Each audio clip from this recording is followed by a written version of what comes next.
Tere! Mina olen Kätlin ja täna tutvustame teile lühidalt algsaldode sisestamise põhimõtteid SmartAccounts rakenduses.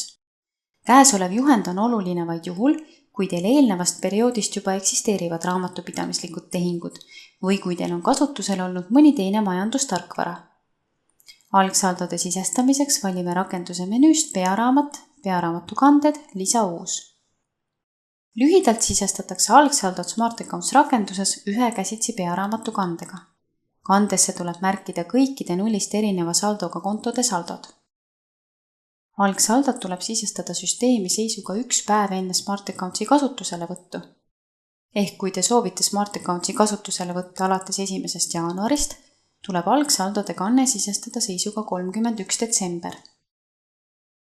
Kõigepealt määrame kuupäeva. Alusdokumendi lahtrisse võime sisestada algsaldod, kuna tegu on algsaldode kandega. Soovitan teil valmis klõpsata kohe nii mitu kanderida, kui teil tarvis läheb, sest selliselt kulgeb saldode sisestamine kiiremini.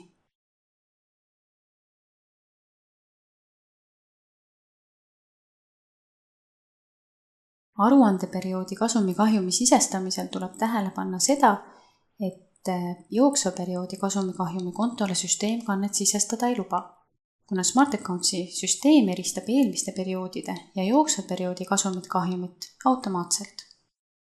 Seetõttu tuleb algsaldosid sisestades jooksva perioodi kasum või kahjum kanda vabalt valitud tulu- või kulukontole.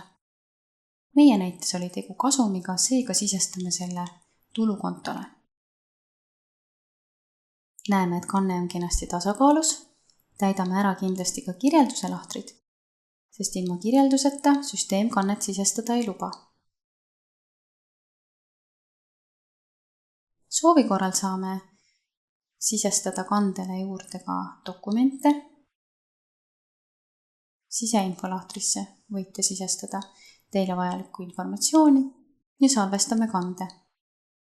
Algsaldod on kenasti sisestatud ja nüüd võime hakata tegelema igapäevase raamatupidamisega.